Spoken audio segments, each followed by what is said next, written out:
welcome to NewsClick. Today we have with us Professor Ira Bhaskar, who teaches cinema studies at the School of Arts and Aesthetics in JNU. Professor Ira Bhaskar was till a few days back a member of the Central Board for Film Certification CBFC. On the 15th of this month, Leela Sampson, eminent Bharatnatyam dancer, resigned as the chairperson of the CBFC. She cited in her resignation interference and coercion from the Ministry of Information and Broadcasting and corruption of officials and panel members nominated by the same ministry. Her resignation came in the wake of the overnight clearance granted by the Film Certification Appellate Tribunal to the film Messenger of God, featuring the Dera Sacha Sauda leader Gurmeet Ram Rahim Singh. CBFC had earlier denied a certificate to the same film. On the 17th of January, several other members of the CBFC followed suit, handing in their resignations. Out of them, 9 gave in a joint resignation to the Ministry of Information and Broadcasting. One of them was Professor Ira Bhaskar. Welcome, Professor Bhaskar. It's good to have you here on NewsClick with us. Professor, what were the grounds of your resignation?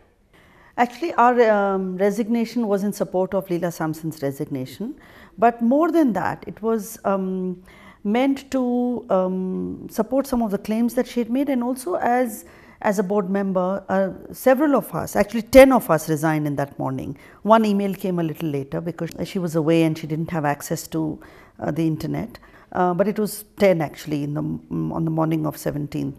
In our letter, we have stated very clearly that it is very difficult to continue when our aims and the vision that we were working for was being frustrated at every level. We had contemplated this as a board even earlier. The reason we didn't is because Leela Sampson as chairperson had very graciously agreed to continue as chairperson on the request of the minister when the new government had taken over. And they had requested her to continue until a new chairperson was appointed, and we did not want to resign and leave her alone to deal with the issues that the CBFC is constantly battling. And you know, we've had to come in and respond to these crises. We've had several joint several issues that we have jointly addressed in the past, and it was out of a sense of solidarity and commitment to a vision that all of us shared with Leela that we continued, and we didn't put in our resignation then. When she resigned, then that vision was of no meaning, because clearly without a chairperson, the vision that she had articulated in June 2011 in Samvad in Bombay did not have any meaning, and it didn't matter whether we continued or not. We were on an extension anyway, and even the extension was done very, very shoddily. Letters were not sent to us. Or when they were sent to us, they were sent almost at the end of the period of extension. And the last one, we didn't even have a letter. We just had identity cards that were mailed to us and arrived. In fact, our letter went in on 17th morning. The 15th evening, I got my the card extending our membership from 1st January to 31st March 2015. I think several board members for a long time have been arguing for certain thoroughgoing reforms in the functioning of the CBFC. Yes. In December 2013, I think the board had sent a letter to the ministry asking for such reforms. Earlier the year, there was also the Mudgal committee report, that's right, which I think argued for certain reforms. Yeah. What are the reasons, do you think, that government after government pays no heed to these need for reforms? I think every government really doesn't take the CBFC seriously. And I think every government, and I'd say every government, and one government more than the other, I think, governments in India do not actually let autonomous institutions be autonomous. Actually, the autonomy of an institution is a farce. And the CBFC is supposed to be an autonomous institution. It was constituted by an act of parliament. The CBFC board has a lot of powers which the ministry does not want to accept, because it would interfere with their power. At every level, they constantly undermine the board and undermine the chairperson. And I mean, we have debated as a board, perhaps this is the first time that we've had a board in which we've had people with strong views, with people who are articulate, people who have also joined the board out of a sense of commitment to a vision for a more open society. That is the reason we all accepted. I mean, all of us had doubts. I mean, government institutions, autonomy is a farce. That's been the experience that most of us have had, and so on. And yet, you know, when someone like Leela is appointed chairperson and she makes a personal request that yes, you must take this job seriously. Plus, we have admired her as an artist. And all of us, those of us who have resigned, we have all come. If you look at the backgrounds of those people who have resigned, and I would like to include both Anjum Rajabali and M.K. Raina, who had resigned earlier in this, that we are all individuals with, you know, who are professionals with full careers of our own, and who have obviously come on this board to do something important and significant. And you know, I have been asked this question on one TV channel after, but you didn't resign earlier, you did. Obviously, we didn't resign earlier because you don't resign on the first time you face a difficulty, right? You attempt to argue, you attempt to persuade, you attempt to, you know, make sure that the person on the other side listens. And we've got assurances also. And, you know, talking about the December 2013 letter, which we all wrote, and let me say that that letter was written after a lot of discussion. Several board meetings, 3-4 board meetings, almost for a year we were raising these issues and discussing them. And when the Mudgal committee had a meeting with us I think in June of that year, in June 2013, we had a meeting with the Mudgal committee in Chennai, and we gave all these suggestions to the Mudgal committee, and Justice Mudgal confirmed to us in the meeting in Chennai, and some ministry officials were there, Nirupama Kotru was there. Justice Mudgal and his team agreed with us that everything that we were saying they had heard from other quarters as well. They had been interviewing panel members, they had been interviewing stakeholders, filmmakers, everything that we were saying they had found from their own investigations as well. They had also looked into the functioning of these offices and the relationship between the CBFC and the ministry, which is the crux of the matter. And I think for us, and we were very pleased when some of the suggestions we were making found a place in the Mudgal committee report, right? But nothing's happened with the Mudgal committee report either. Actually, nothing, no action has been taken on that. And in December, the reason we wrote that letter to the minister is because from September onwards, actually even from June, after we had that meeting in Chennai with the Mudgal committee, we sent a letter asking for a meeting with the minister. Repeatedly, we have been asking for a meeting with the minister. In September, our demand for a meeting with the minister stepped up, you know. And it wasn't happening. We were being given one excuse or the other, because we felt that there's no point talking to the ministry, they don't listen anyway. And sometimes we even had a doubt that the ministry officials did not pass on those papers to the minister. And I think Arun Jaitley's remark that he had no idea this was going on and that no board member demonstrates very clearly that he was unaware of what is going on in his own ministry. So there's something wrong over there, and we felt that we should write a letter to the minister directly, because clearly the ministry is not sending these messages to him, and all the things that we had been debating, everything that, and there was one case that was particularly problematic for us, where the interference of the ministry was extreme. We struggled on that, and a lot with the ministry. It was on the appointment of an irregular appointment of a assistant RO who was acting as the RO and who was also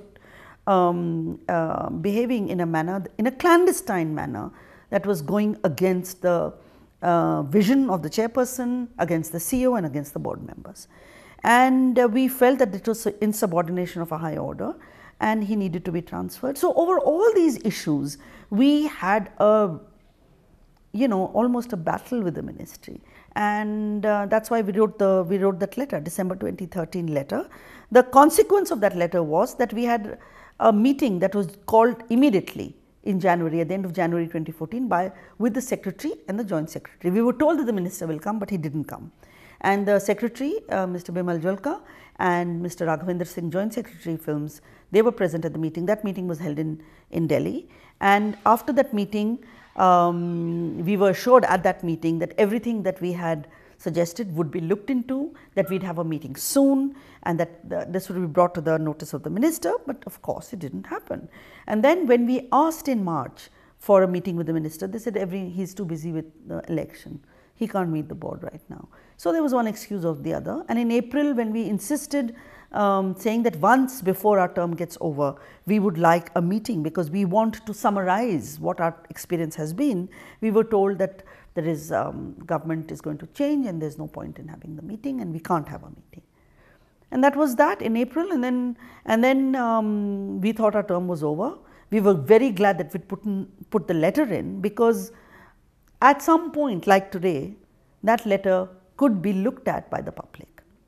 It was if you have a look at that letter, it's a letter that is one that has a tone which is a collaborative tone. It's a letter which makes suggestions, as we board members have a right to do. The board members, after the chairperson of the board, it's the board members, and the board members don't do day-to-day certification of films. They make policy, or at least they suggest policy changes. That is their job. If you look at the Cinematograph Act, that is what they're supposed to do, which we took seriously, our function seriously, and that's what we did in that letter.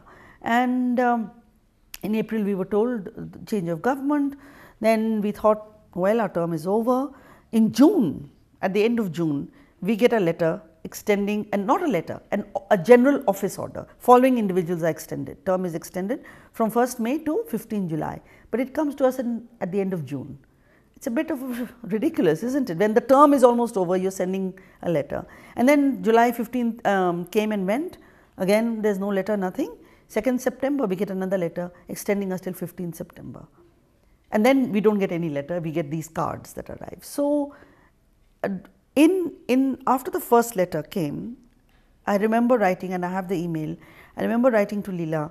I had a chat with her, and I said that, you know, we are all agitated because we are so called on extension. But if you are on extension and we are board members, we want a meeting. We were also very angry. Rakesh Kumar had been appointed because we knew that he had a reputation of being corrupt. And sure enough, he is in jail today. Right? So we wanted, and you know, there was a lot, if you look at the newspapers at that time, board members are corrupt. I mean, the board had nothing to do with it.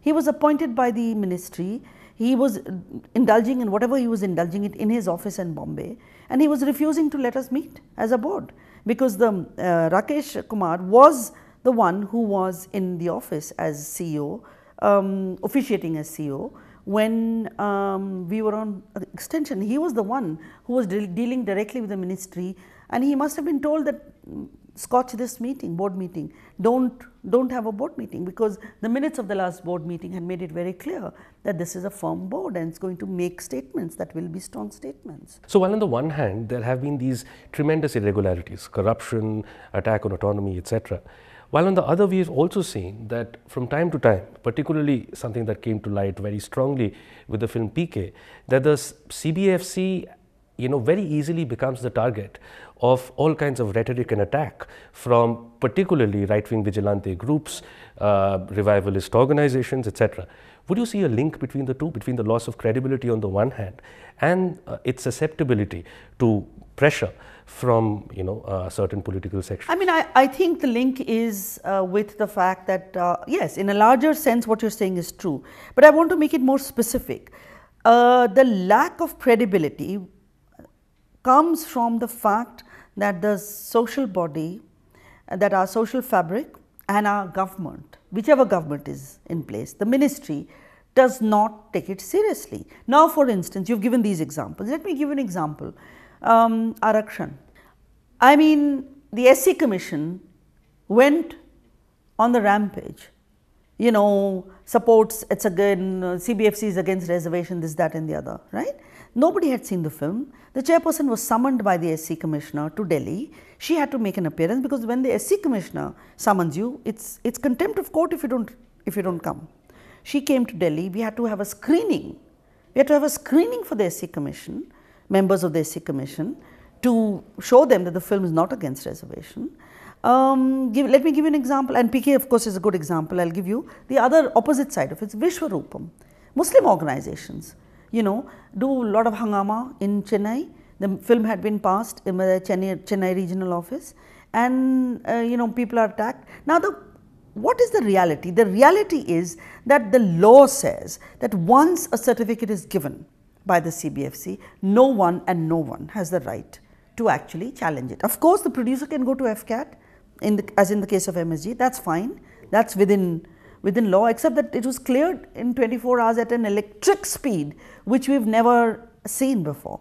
But state governments, right-wing groups, either Hindu or Muslim or any other group, does not have the right to actually say that this certificate should not have been given, because the process of certification is such that care is taken. I mean, of course, that can vary depending on who is the CEO, but care is taken, and it should be taken in the constitution of the examining committee. So if there is a film that involves a question that is about reservation, where Dalits are involved, then Dalit members are on the examining committee. Similarly, Muslim members are, and so on, so that sensibilities are not hurt. And generally speaking, the examining committee is usually quite conservative.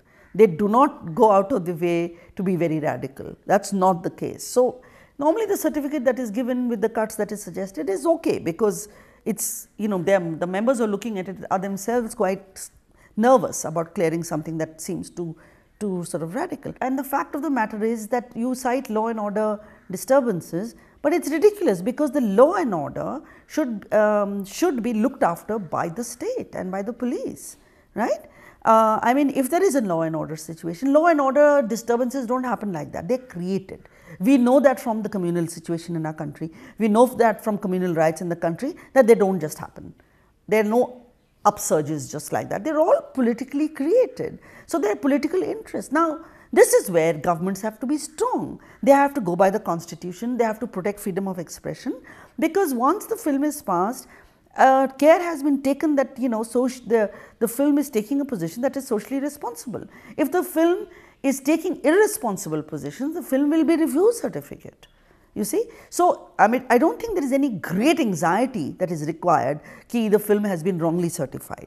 It's possible, everyone makes mistakes. But all these things that happen where there's law and order problems, this, that and that, they're all politically created by one group or the other. It may be the Hindu right wing today, it may be right wing Muslim organizations another day. Often the films that were passed we didn't like, but that's not the point. The point is people have a right to speak, so long as they don't so long as they're not really offensive, and they are or they are making criminal accusations which are wrong. Right after Leela Sampson's resignation, as well as your resignation, there was an immediate, a very stern response from both the government and also RSS and its affiliates that it's politically motivated, and there were Congress stooges and they resigned, and we need to put in place people who are politically neutral, impartial. Well, today we find, after the declaration, after the announcement from the government of the new board members, that they are overwhelmingly, officially affiliated with the BJP. So in a sense, the kind of position which you took and which Leela Sampson took has been vindicated, and it's been quite clear that this is not a question of political affiliation. Now, given the current composition of the CBFC, would you see any possibility of things improving, or do you see, just a growth in the, in the Malay which was there in the CBFC on the one hand, and, this general culture of intolerance on the other? We'll have some fun and games now. The Madras High Court has asked the CBFC to explain why Vishnu's name has been used for someone who is a cheat. And so these kinds of things will happen, there will be crisis, because the CBFC, is always going to face a problem from one section of society or the other. To make the CBFC a strong body, the government has to understand that certain procedures have to be in place, and filling it with people who are affiliated to parties and any parties. We were not affiliated to the Congress. We're all, the minister just has to look at our history, look at the background, and look at our bios, look at our CVs to understand who we are. We were not Congress party members, but the members today are BJP members, RSS members, So I think this whole point about being a political game, where we were trying to embarrass the BJP etc., is completely false, completely false. If it were true, why would we have written to the Congress minister? Why would we have done that at a point when, and why during the Congress regime would we have become thorns in the flesh of the ministry? If we were Congress, supporters, then we should have, everything that we suggested should have gone through. I fear that that the CBFC is going to be much more in the control of the political party today than it was. One last question, Professor. I mean, over the last couple of decades, we've seen that while on the one hand, the mainstream media has been completely, overwhelmingly monopolized by big business, by big capital, etc., there also at the same time have been spaces opening up, via social media and other such alternative channels of new voices, Yes. of alternative voices, Yes. Particularly through documentary filmmaking. Now, in this context, there has been displeasure with the CBFC as well. For instance, In Dino Muzaffarnagar, the film Absolutely. which was denied a certificate. Another film, Textures of Loss on Kashmir, was again denied a certificate. Would you think that in today's context, streamlining the CBFC and restoring or winning greater autonomy for the CBFC is linked vitally with the larger question of freedom of expression in our country? Oh, absolutely. I couldn't agree more with you. And let me give you an example of Harud, okay, since you're mentioning these two films. And one of the things that Leela mentioned is precisely this fact that MSG goes through like this. And what about In Dino Muzaffarnagar? Why is it languishing? Why has it been denied? And frankly, if we were involved in this, things wouldn't have happened. And I can give you a direct example of both Sada Haq and Harud, two films which can be considered problematic. Okay? Sada Haq was about militancy in Punjab, right? And Harud is about Kashmir, right?